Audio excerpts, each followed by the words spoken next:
This is Allegro in C by Turk. It's edited by Pauline Hall. We're going to treat this like a little bit of a concerto style because at the end we've got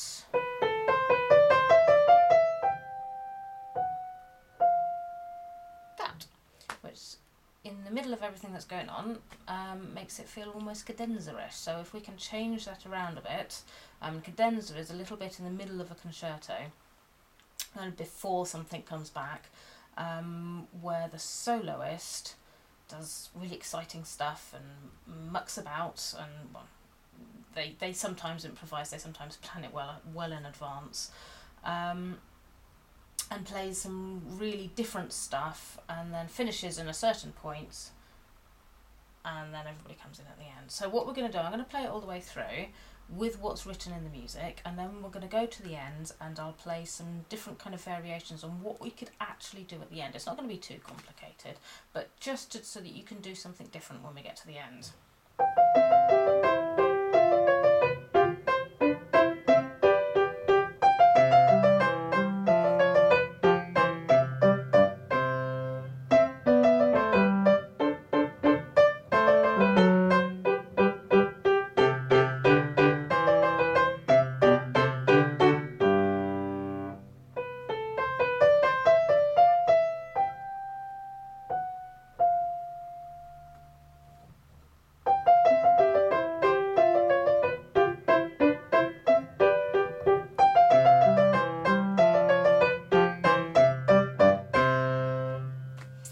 So that's it all the way through. Now, this writ, this cadenza, what we've got to do is we've got to get from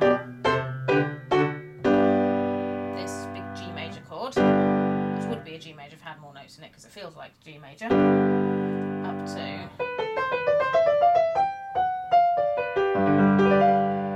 it's a G major dominant seventh. Sorry, it's a dominant seventh because we're in C. I'm thinking of two things at once. It's a G major 7.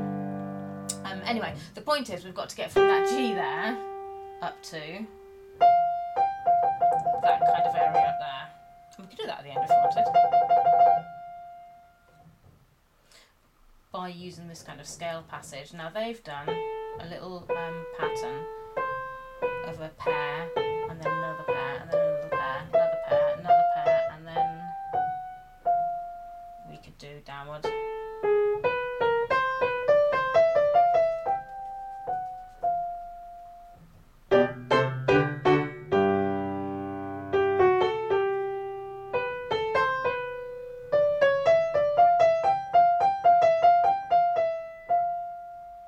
So that's one thing we could do, which is sort of going down and up, and down and up, and down and up and up and up and through. And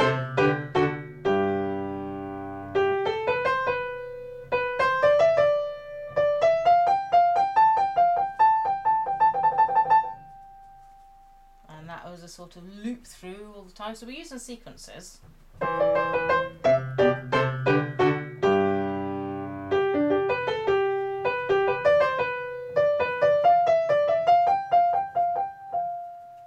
Sort of arpeggio figure.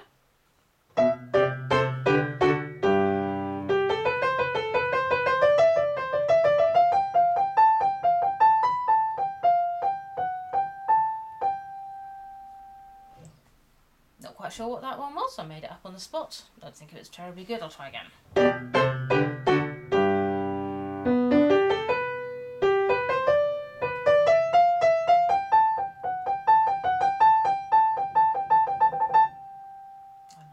On the end, I think I'll keep that. Right, let's go from the beginning.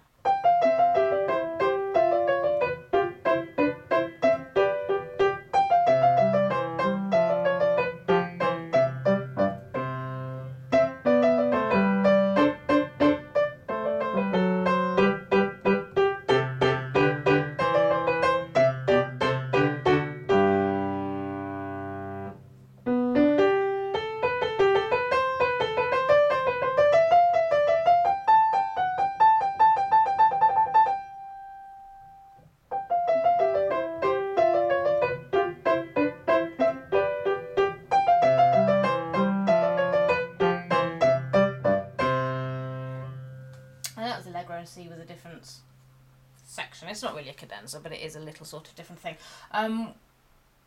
The idea of doing this is to just get used to kind of doing a little bit of improvisation, a little bit of composing, and a little bit of kind of mucking about with what's there. And that bit on the end, it's not absolutely necessary that you play what's written.